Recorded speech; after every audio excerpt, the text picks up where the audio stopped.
Salve, salve, gente boa! Eu sou o professor Euclides, essa é a Escola Teófilos. Estamos aqui para mais um Catequese Ponto a Ponto. O ponto de hoje é o ponto número 20, ainda dentro do prólogo do Catecismo da Igreja Católica. O tema de hoje, na letra miúda, a compreensão mais profunda. Estamos dentro da quinta parte do prólogo, que são as indicações práticas para o uso do catecismo. O ponto número 20 nos diz objetivamente: quando em certas passagens se emprega a letra miúda, isso quer dizer que se trata de anotações do tipo histórico ou apologético ou de exposições doutrinais complementares. Bom, por que se faz isso? Qual que é a fundamentação disso? Bom, no Catecismo da Igreja Católica, a letra miúda, aquela letra miudinha, é utilizada para fornecer mais informações, aquilo que a gente chama de informações adicionais, que são úteis para uma compreensão mais profunda, mas não são essenciais para o entendimento básico daquilo que está sendo dito, da doutrina que está sendo apresentada. E essas notas e passagens são designadas para oferecer o contexto histórico dos argumentos, tanto apologético, quanto bíblico, quanto possíveis explicações doutrinais que complementam o ensinamento principal. Bom, essas notas históricas fornecem um contexto histórico das doutrinas ou práticas mencionadas em relação àquele ponto. Por exemplo, podem incluir detalhes sobre o desenvolvimento da história de um determinado dogma, de um evento eclesiástico que ajudou a formar uma compreensão atual. Essas pequenas notas que a gente chama de apologéticas, elas fornecem uma resposta para as abjeções ou críticas comuns à doutrina católica. Então, algo muito interessante aqui, a doutrina católica ela não se esconde atrás de dogmas fechados. Olha, professor, mas eu achava que era assim. Não, não é. As abjeções que a igreja recebeu durante todos esses anos, elas sempre são respondidas. Então, as notas apologéticas que a gente chama, as notas de defesa, elas são projetadas para defender a fé e mostrar a razão por detrás daquilo que a igreja crê, não para esconder ou para proibir que as pessoas pensem sobre os argumentos de sua fé. Então elas acabam ajudando a esclarecer e a reforçar uma verdade de um ensinamento católico. Então, isso é algo muito importante para a gente entender, porque no dia a dia parece que muitas pessoas, digamos, se acostumaram a usar isso como um escudo. A igreja não quer falar disso, a igreja não quer ensinar isso. Não, isso não é um argumento que se aplique. Nós somos uma das religiões do livro.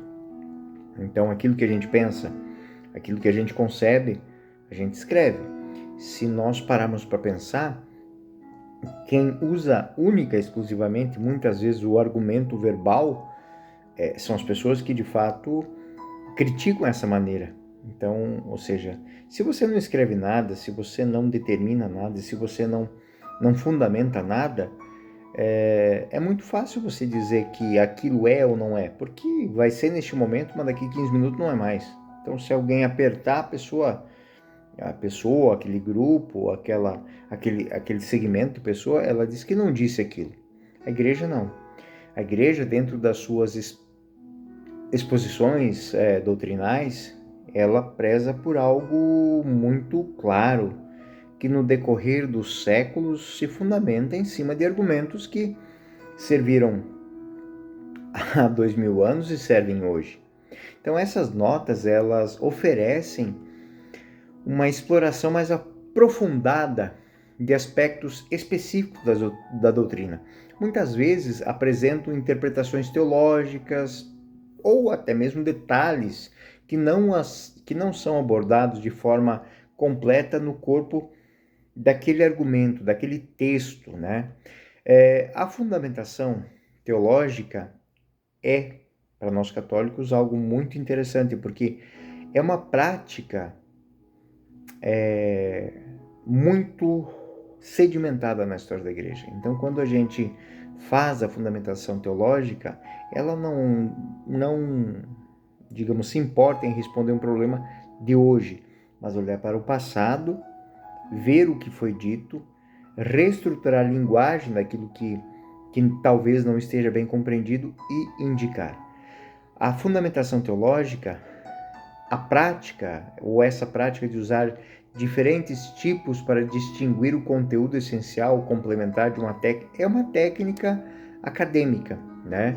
Muitos teóricos usam isso e, no fundo, a intenção é promover uma compreensão mais rica, mais aprofundada e multidimensional da matéria.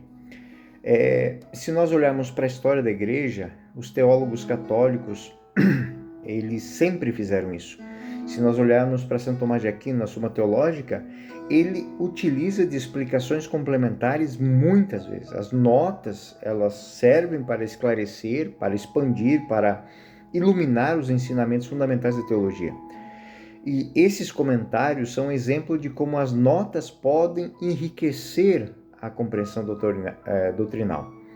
Nos nossos dias, todos os teólogos que a gente conhece como teólogos católicos, desde o cardeal Newman a aquele teólogo Hans Urs von Balthasar, eles trabalham com isso. Então, na obra, o cardeal Newman, na sua obra sobre o desenvolvimento da doutrina cristã, que são ensaios sobre o desenvolvimento da doutrina cristã, ele explora a evolução dos dogmas e, neste momento, há necessidade de apresentar o contexto histórico. É nessa hora que entra, de fato, estas notas. Na Teologia da Filosofia de Hans Urs von Balthasar, se discute a importância das exposições doutrinais complementares para esse entendimento pleno da teologia da história da igreja. Então, fica claro aqui que durante toda a caminhada da igreja, prática sedimentada da igreja não somente dar a conhecer aquilo que ela pensa, mas mostrar que o que ela pensa vem se organizando desde a sua origem. Então, existe uma continuidade. E quando eu trato de um tema novo, eu também busco, através dessas notas, citar ele.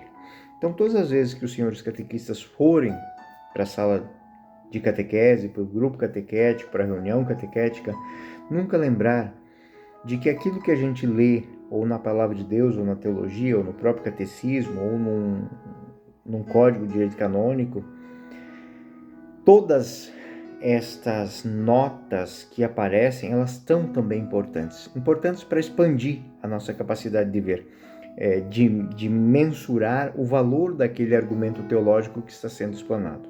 Então, dentro dessa lógica, nós podemos dizer que as notas que estão no Catecismo da Igreja Católica também são catequese, também são catecismo. Se não são de uma maneira pastoral, ou são de uma maneira teológica para que nós possamos fundamentar. Então aqui fica sempre aquela nota que eu digo: todas as vezes que os senhores forem estudar o Catecismo da Igreja Católica, mesmo neste ponto a ponto, Sagrada Escritura de um lado e caderninho de anotação do outro. Por quê?